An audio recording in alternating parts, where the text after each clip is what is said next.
전옥현 교수께서 지금 또 나와주셨는데요. 지금까지 현 상황을 어떻게 좀 진단하고 계신지 들어보겠습니다. 이번은 지난번 북한의 4차 핵실험과 달리 사전에 한미 양국이 공동 정보 자산을 활용해서 철저히 추적해가지고 우리 국민들이 불안하지 않게 예고된 대로 북한이 발사를 했다. 그리고 바로 NSC 소집도 지난번에는 북한 핵실험이 일어난 이후에 한 두세 시간이 지나서 이렇게 했는데 이번에는 아주 최단 시간 내에 해가지고 우리 정부가 단호하게 대응하겠다는 의지를 국제사회에 이렇게 보여주고 또 국민들도 이 정부를 믿고 이 단호한 대북 제재 조치에 국민들께서도 지지를 해주도록 이렇게 분위기를 초기에 잡은 거에 대해서는 아주 잘한 조치다 이렇게 보여집니다. 네. 박근혜 대통령이 안보리에서 하루속히 강력한 제재 조치를 만들어야 되고 한미 동맹 차원에서도 모든 필요한 조치를 해야 한다라는 발언을 했는데요. 워싱턴 특파원 통해서 들어온 소식을 보니까 미국 정부와 의회의 대북 제재 움직임도 급무사를 탈 것으로 전해지고 있습니다.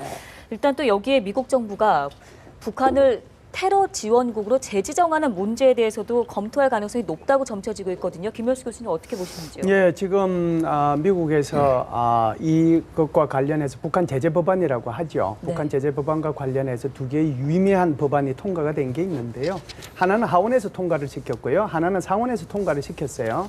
그래서 사실상 상원에서 통과시킨 내용 또는 하원에서 통과시킨 내용을 보면 그것이 이란에 대한 이란 제재 법안보다는 훨씬 좀 약해요. 약하지만 이 하원과 상원에서 올라온 법안을 최종적으로 조율을 해야 되기 때문에 조율을 해가지고 하나의 법안으로 만들어서 그걸 이제 행정부로 넘겨서 오바마 대통령이 서명을 하면 이제 법안에서 효력을 발휘하게 되는 거거든요.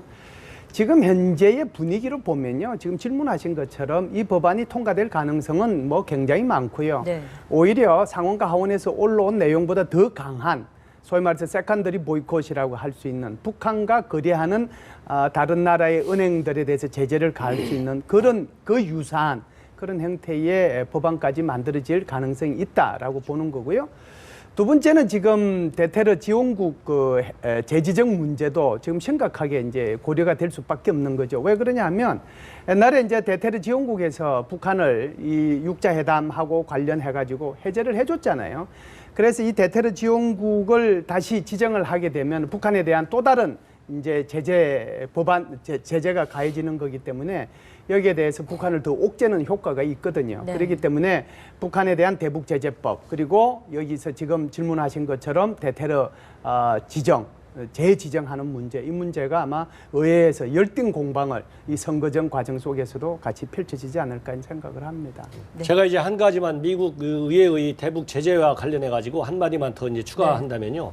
이제 우리 국회 차원에서도 벌써 이제 바로 이제 국회 정보위라든가 국방위 관련 이제 상임위가 소집되는 것은 가장 기본적인 조치 중에 하나지만은 이제 우리 국회도 미국 의회가 취하는 수준에 상당할 정도의 다양한 형태의 포괄적인 모든 필요한 제재 조치를 보다 구체화시키는 노력을 해야 되겠다. 항상 통상적으로 1차 했을 때나 2차 했을 때나 3차, 4차 핵실험까지 오는데 그냥 평범한 문장의 규탄을 하는 성격의 결의안 가지고서는 우리 국회 차원의 국회가 우리 국민의 대변 기관 아니겠습니까? 네. 국회 차원의 대북 제재 결의로서는 상당한 미흡하다. 그래서 보다 구체적으로 예를 들어서 우리 국회에서도 이번 핵실험이 있기 전까지만 해도 524 예컨대 524 제재 조치를 해제해야 되느냐 마느냐 가지고 양론이 나눠져 있지 않습니까? 이런 것처럼 이제는 524 제재 조치를 훨씬 초월해서 엄청난 국제사회의 제재를 유도할 수 있는 그런 단호한 대북 제재 조치를 국회 차원에서 결의해가지고 행정부에 권고하는 수준으로 보다 정밀하게 이제 나와야 되겠다 이런 걸 말씀드리고 싶고 우리 대통령께서도 이 테러법을 제정하려고 촉구했는데 테러법은 현재 대통령께서 언급하는 테러 방지법이라고 하는 가장 기초적인 법 하나를 지금 얘기하셨는데 테러와 관련해서 지금 우리가 북한의 테러와 관련해서 가장 우려스러운 것이 일반 테러도 문제지만은 사이버 테러가 더 굉장히 지금 위험합니다. 이미 현재 우리 사회에서는 북한의 사이버 테러에서는 상당히 면역돼 있어요. 이게 아니다. 그렇기 때문에 사이버 테러까지도 포함하는 광범위한 테러 방지 국회 차원의 입법 조치 한 서너 개가 있거든요.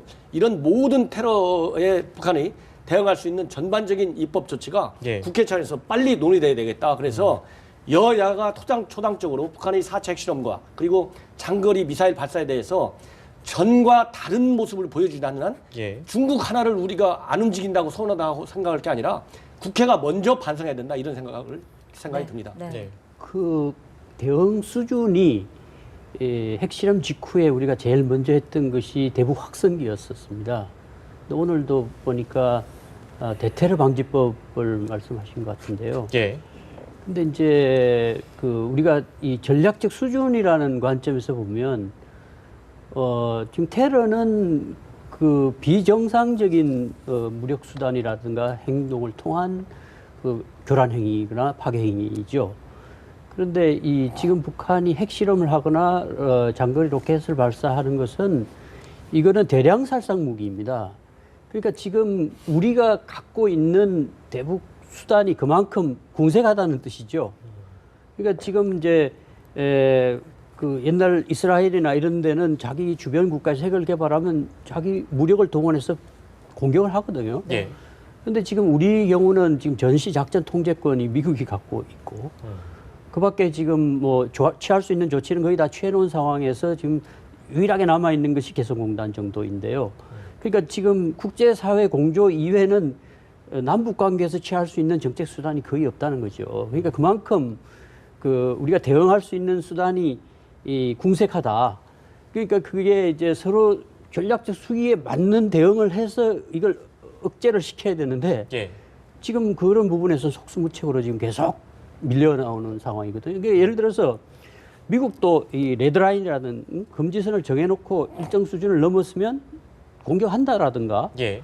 뭐 예를 들어서 우리도 뭐 어떤 선을 그어놓고 거기 이 선을 넘어가면 거기에 대한 뭐를 제시를 하고 예. 배수진을 쳐야 되는데 네네. 지금까지는 그런 게 거의 없지 않습니까? 그러니까 늘 어떤 사태가 벌어지면 나오는 말은 똑같아요. 예. 북핵 불용, 예. 뭐 고도화 방지, 그다음에 뭐 국제사회 공조, 철저한 안보 태세. 네.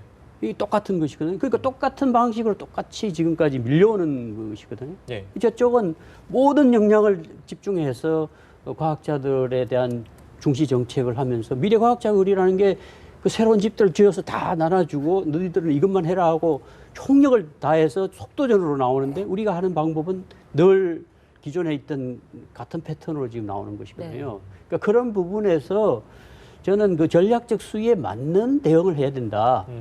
그 부분에서는 계속 지금 저는 그 부분에서는 그 동의하기 어려운 부분들이 좀 있습니다. 예를 들면 어떤 방법이 그러니까 있겠습니까? 그 부분은 이제 우리가 이제 수단을 가지려면 예를 들어서 전시작전 통제권 예정대로 가져와야죠. 가져와. 우리 군인들이 그만한 예산을 쓰고 그렇게 하면서도 북한하고 싸우면 진다 그러고 속수무책으로 당하는 이런 군대 갖고 매번 미국에 의존하는 이런 식의 군대를 지속하겠다는 거 아닙니까 앞으로도. 그러니까 원래 우리가 계획된 2013년, 2012년 그걸 또 3년 연장해서 2015년 왔는데 지금 또 무기 연장해 놓은 것이거든요. 그러니까 지금은 우리 의지와 관계 있는 정책 수단을 갖고 무력을 사용할 수가 없는 거죠. 그럼 미국의 승인 없이는 못하게 돼 있잖아요. 잠시요. 제가 이게 한마디 좀 하고 지나가야 네. 될 것 같습니다. 이게 지금 오늘 WMD 가지고 얘기하는데 지금 엉뚱하게 테러로 갔다가 물론 뭐 중요하지 않다는 것이 아니고요. 테러로 갔다가 지금 전작권까지 갔는데 이거 혹시 시청하시는 우리 국민들께서 굉장히 걱정하실까 봐 이거 한마디는 꼭 하고 해야 될 것 같아요. 우리가 미국이 전작권을 가지고 있기 때문에 지금 우리가 거기에 맞는 전략적 대응을 못하고 있다라고 하는 것은 저는 전혀 동의를 못해요. 우선 전작권 자체는 미국이 갖고 있는 것은 아니고요. 한미가 공동으로 행사한다라고 하는 것이 첫 번째고요.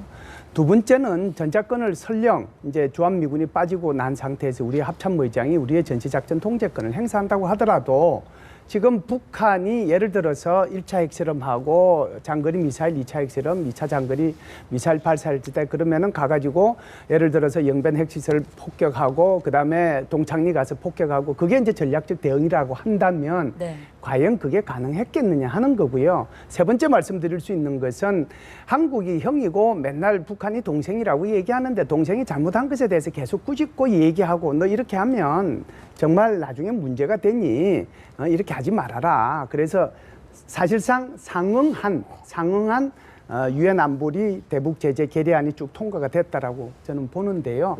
마지막 네 번째로 말씀드리고 싶은 것은 그래서 대통령께서 이번에 이렇게 말씀하시는 겁니다. 더 이상은 안 된다. 6번 너희들이 미사일 발사했지 않느냐. 그리고 3차 핵실험 끝나고 난 뒤에 다시 이제 수소폭탄이라고 얘기하는 까지 4차 핵실험까지 하지 않았느냐. 네.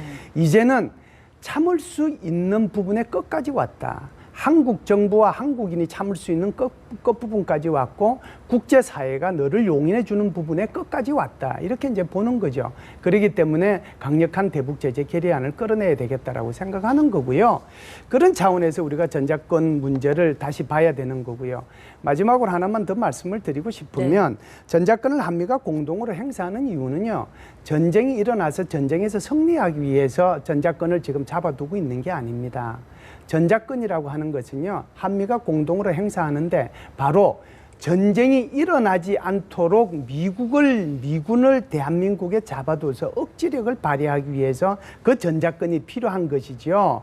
그렇지 않으면은 전쟁에서 승리하기 위해서 전작권을 지금 전환 연기하고 하는 게 아니라고 하는 것을 다시 한번 말씀을 드리고 오해가 좀 없었으면 좋겠습니다. 제 말씀에 대해서 말씀하셨으니까 제가 조금 말씀드리는데요. 그러니까 제가 말씀드린 것은 현재 뭐 전작권 논쟁을 하자고 말씀드린 건 아니고요. 그만큼 우리가 현 상황에서 대응할 수 있는 수단이 제한적이다. 그러니까 지금 뭐 그건 또 별개의 논쟁을 해야 할 부분인데요. 네. 그러니까 우리가 이제 전작권을 갖고 있을 때 북한이 느끼는 우리에 대한 인식과 없을 때 갖고 있는 인식. 네네. 그러니까 꼭 전작권을 갖느냐 안 갖느냐를 떠나서 우리가 한미 동맹이라는 별도의 또 예. 그걸 보완할 수 있는 장치가 없다는 게 아니거든요. 있는 가운데 어느 정도 이제 그거에 따라서 북한이 우리 대한민국을 보는 인식이 달라질 수 있고 또 경우에 따라서는 우리도 이제 그 가장 시급한 안보의 문제에 있어서는 우리도 자주적으로 움직일 수 있는 힘이 있어야 될 거 아닙니까? 그런 부분에서 얘기한 것이니까 그거 오해하지 마시고. 예, 알겠습니다. 저희가 그 얘기가 조금 또 멀리 갈 수도 있을 것 같아가지고요. 전옥현 차장님 말씀만 듣고 저희가 다음 화면으로 좀 넘어가도록 하겠습니다. 예, 한 가지만 더 덧붙인다면 아까 이제 동일한 패턴의 북한의 그 가중되는 위협에도 불구하고 동일한 패턴의 대응만 하고 있다. 저도 동감합니다. 그래서 지금 현 시점이야말로 국제사회가 지금 현재 유엔에서도 그렇고 미국에서도 그렇고 제재의 범위를 금융 제재 쪽으로 넘어가고 있어요. 그래서 우리 한국에서도 금융 제재 할 게 있다. 뭐냐? 지금 현재 개성공단에서 들어가는 돈이 1억 달러입니다. 연간.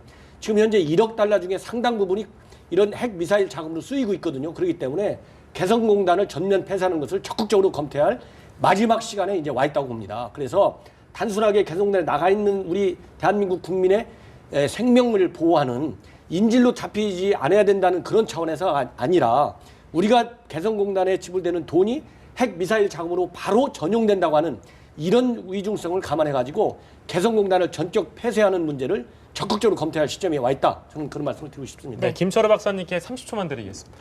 그러니까 미국의 정책을 보면은 항상 all options are on the table이라는 용어를 써요. 모든 필요한 조치를 취했다는데 언제 할 거냐? 이거 중요한 거는 긴박감입니다. 긴박감.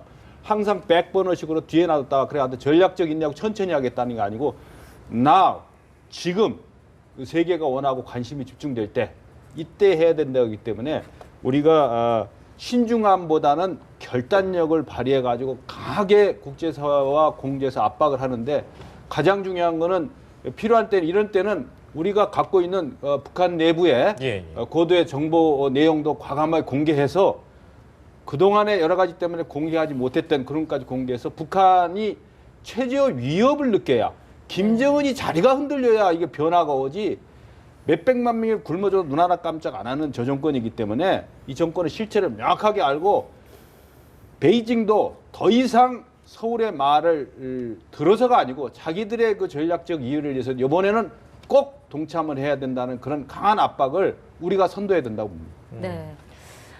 저희 우리가 좀 더 주체적으로 외교에 있어서 나서야 되고 북한이 도발을 하면 우리가 대응 방법에 있어서 좀 변화를 가져가야 한다라는 말씀을 저희 정리를 하도록 하겠습니다.